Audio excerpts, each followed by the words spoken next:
अभी वो गोली नहीं बनी जो आपके भाई का सीना चीर जा। जब पूरी सरकार मेरे पीछे पड़ी हुई थी और ये कहा जा रहा था, डीजीपी का ये बयान आया रेडी लॉ एंड ऑर्डर का, कह रहे सरेंडर नहीं कर देंगे चंद्रशेखर को।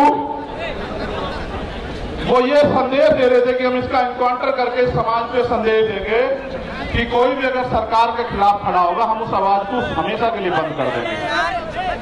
लेकिन फिर 21 मई 2017 को आप मेरे समाज के सिर माथे सारे लोगों ने आके यही जंतर मंतर, इसी पर आकर आपने मेरे हौसलों को बुलंद करके कहा कि लड़, हम तेरे साथ हैं। और वो दिन है, राज का दिन है, चाहे मैं सीए तेरा नाम से मैं जेल गया हूं, चाहे मैं ऐसी एक ताकत को लेके गुरु रविदास घर की तरफ चल दिया था जब इन्होंने मेरी 250 लाठी मार कर खाल उतार दिए कि सच्चो साहब अब तो एसीपी हो गए, जहां रात को मुझे जानवर की तरफ मार कर घेरा गया वो यही खड़े हैं। उनके जो साथी जिस थाने में मुझे मारा गया था 2-2, 3-3 बार, वो भी मुझे सवेरे मिले थे। गरीबों के मसीहा चंद्रशेखर भैया, उसे भी माफ कर दूंगा। लेकिन इस बार आपने देखा कि क्या हुआ, जब वो सीबीआई से नहीं रोक पाए, ईडी से नहीं रोक पाए, इनकम टैक्स से नहीं रोक पाए, जब वो झूठे मुकदमों से नहीं रोक पाए, जेल से नहीं रोक पाए, तो कायरों की तरह आके उन्होंने मेरे ऊपर गोली चला दी। आपकी गोली की तमन्ना सच्ची थी और मेरे लोगों के खून के आंसुओं की संघर्ष की तमन्ना सच्ची थी।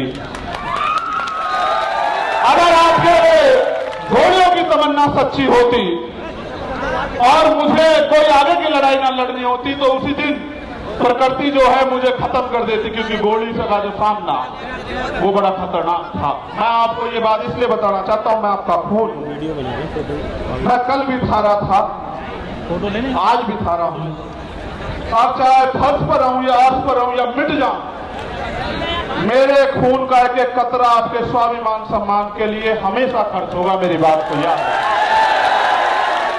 लोगों ने कितना गुमराह किया आपको, क्या क्या नहीं बताया, क्या क्या नहीं आरोप लगाए, क्योंकि जब एक गरीब का बेटा खड़ा होता है तो बहुत लोगों को तकलीफ होती है। लोगों को लगता है कि ये देश अमीरों का है, लेकिन आप मेरी बात के साथ खड़े रहोगे। और दिल्ली में आज आपने इतिहास लिख कर दोबारा दिखा दिया मेरे लोगों, मुझे गर्व है आपको, मुझे गर्व है कि मैं गरीब समाज में जन्मा था, मेरा समाज गरीब है और मेरा समाज सम्राट अशोक की तरह गरीब रहेगा। मुझे इस बात का, किसी की बारात रोक दो, किसी के ऊपर पेशाब कर दो, किसी को थूक दो, किसी में थूक चटवा दो, किसी की मूंछ काट लो, किसी के पानी छूने पर हत्या कर दो, तो पहले ये ताकतवर लोग था, उनका जन्मसिद्ध अधिकार है। मगर जब से भीम आर्मी के सच्चे पहरेदार मैदान में आए हैं देश के अंदर, वो कर तो देते हैं घमंड में, लेकिन उन्हें नू नहीं बता, उनकी मां भी नहीं बचा सकती उन्हें, फिर सरकार को फिर वो जाते हैं जेल।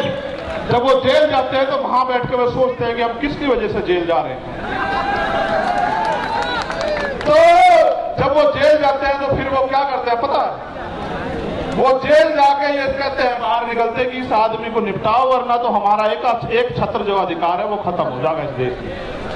उन्होंने शुरुआत ये यहां नहीं की, उन्होंने शुरुआत बिहार में की, जब भाई राकेश पासवान को उन्होंने 20 गोली मारी।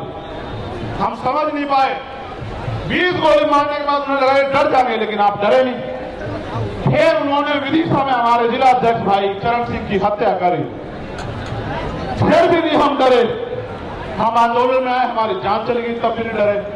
फिर उन्हें लगा कि भाई जड़ ही काटो, टहने भी मजबूत हैं, जड़ भी मजबूत है, पत्ते भी मजबूत है, भाई जड़ ही काटो, तो बाबा साहब वाले रुकने के नहीं।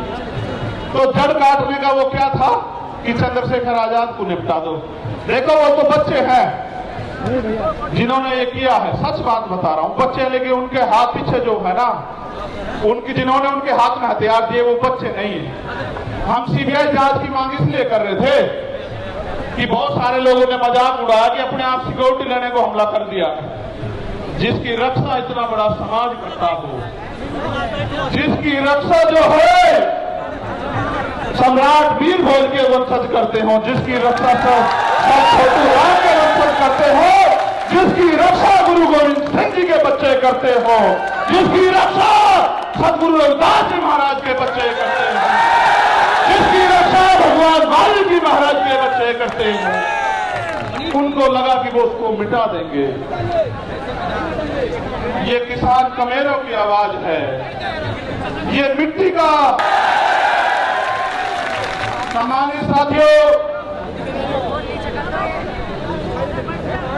आज इस पावन अवसर पे, क्योंकि भीम आर्मी का स्थापना दिवस भी है, 8 साल पहले आज ही के दिन हमारे माननीय राष्ट्रीय अध्यक्ष और तमाम हमारे सिपाहियों ने यह ऐलान किया था कि भीम आर्मी भारत एकता मिशन के नाम के संगठन के जरिए हम इस देश में मनुवाद ब्राह्मणवाद की जड़ें काट देंगे।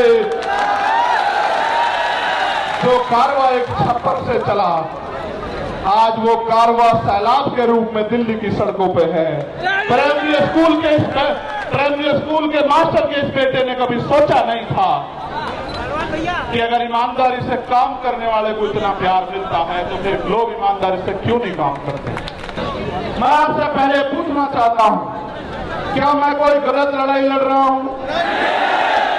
क्योंकि कहते हैं पुनर्जन्म होता है, मैं तो मानता नहीं, लेकिन सच ये है कि जब वो गोली चली थी, मैं ईमानदारी से कह रहा हूं, मैंने अधिकारी को फोन करके कहा कि गोली तो लगी है, लेकिन लगी कहां ये पता नहीं था।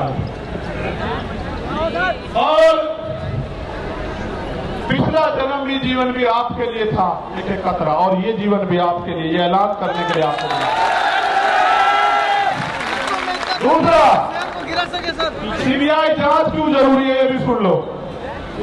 जो लोग ये कह रहे थे सुरक्षा के लिए गोली चलवाई और करा, तमाशा बना रहे थे, उनको आदत है मुझे नीचा दिखाने की आदत है उनको, क्योंकि उनपे ये गरीब का बेटा पच नहीं रहा भाई, ये कमेरी माँ का बेटा पच नहीं रहा उनपे। तो मैं भी उनको बता देना चाहता हूं कि हो सकता है आपके मालिकों के हाथ भी इसमें शामिल ना हो, इसलिए मैं इसकी सीबीआई जांच चाहता हूं कि मेरी जान से मेरे लोगों से ज्यादा दूसरों को कुछ प्यार हो गया है, वो क्यों मेरी जान लेना चाहते हो? तो प्रकृति के आशीर्वाद से, आप भाइयों के सहयोग से, प्रार्थना दुआओं